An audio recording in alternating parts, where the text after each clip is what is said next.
Whether you've used a router before or not, this is a beginner's guide to using the router table. Check it out. The router is one of my favourite woodworking tools because of its versatility and diverse range of uses. The router can be used to create grooves, rebates, slots and mouldings. It can also be used with jigs and templates to cut shapes, and also used freehand to cut and engrave. The router is most commonly used on its own, just like this one here, which is a handheld unit.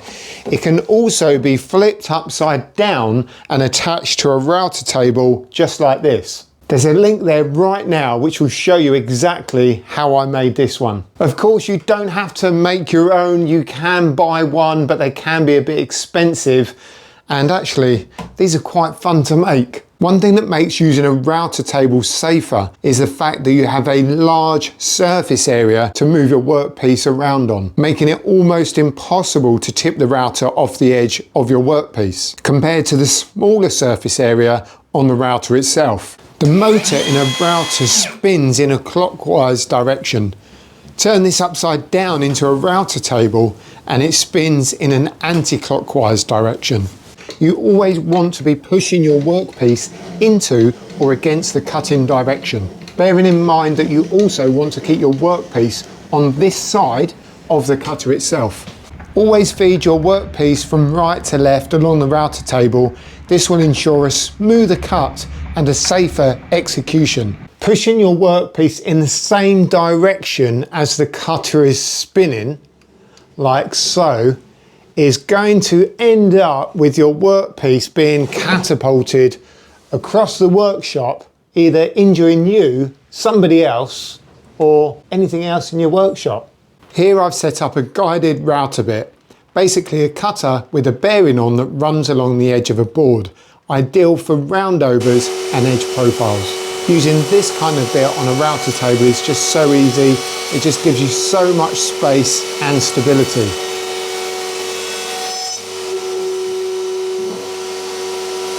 Machining grooves and rebates is one of the biggest reasons I love having a router table. You've got this fence which you can adjust quite easily, set it to any position, you run your board along, and creating these grooves and rebates is just so easy. Yes, of course you can do it with a handheld router, but it just takes a little bit longer to set up. I've put a straight twin flute bit in the router, adjusted the depth, and now adjusting the fence to suit.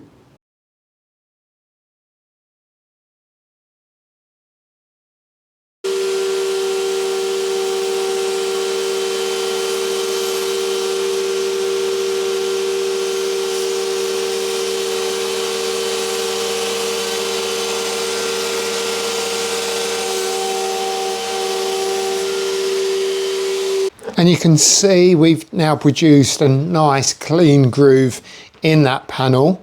And we're going to do exactly the same, but this time create a rebate on the edge of the board here.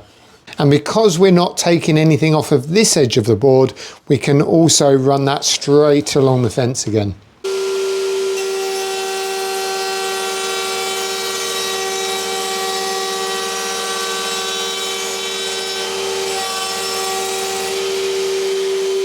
And there we go, a lovely clean rebate in the edge of the board there.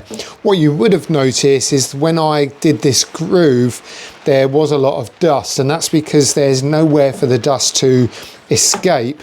And because I've got it face down, the extraction doesn't really work too well. But when we did the rebate, it's pushing the waste straight into the shop vac. Now you can use the fence if you're using a guided router bit like I've got in here, but only if the edge that you're going to be rounding over or moulding is straight. And all we need to do for this is just to adjust the fence in line with the bearing on the cutter. So we just take a straight edge and we can literally just adjust that fence. So that's just making the bearing move there. And then we'll just tighten that off.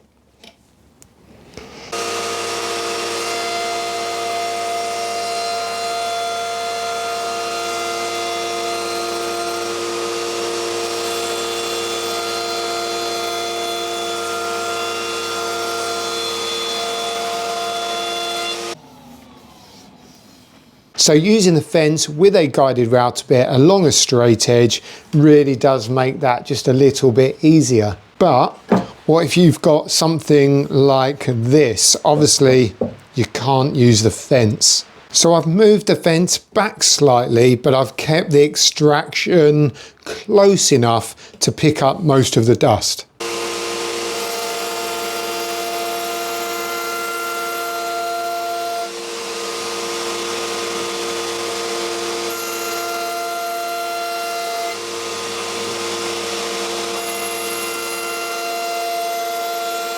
So I've got a good bit of extraction there with the fence being quite close, but a good result, nice round over all the way round there.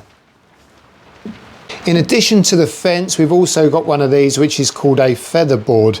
And basically if you're using quite narrow, small pieces of timber that you're trying to pass through the router, you haven't got much room to hold it or push it against the fence, and this featherboard actually does that for you. So you put a little bit of resistance on the piece that you're pushing through, lock it in, and that will ensure that this timber stays flat against your fence all the way through. It's basically lots of little fingers holding your workpiece against the fence.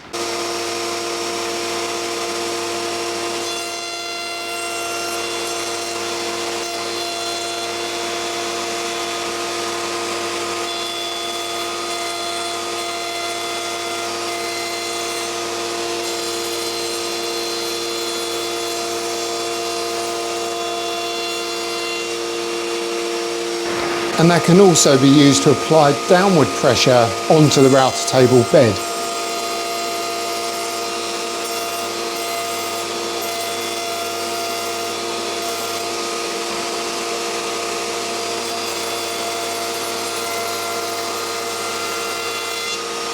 Now at some point you are going to end up using the router for some really small pieces like this. And to run this through the router with your fingers very close to the cutter, it's just not a good idea. So health and safety is a massive consideration when using a router table. So you probably saw me use these earlier. We've got a push stick and a push block. And basically these are going to help keep your fingers out the way of the cutter, ensuring that your stock is pushed down and pushed against your fence, and you've got some nice, consistent, smooth movement. Because we really want to keep those fingers, don't we? And let me tell you, the router is unforgiving. Now, if you've never used a router like this before, or a router table, I strongly recommend you check out my beginner's guide to using a router. And this will give you some additional safety information and tips on using the router. I do hope this video has been helpful, and do stay tuned for more router table videos. Thanks for watching, and I'll see you next time.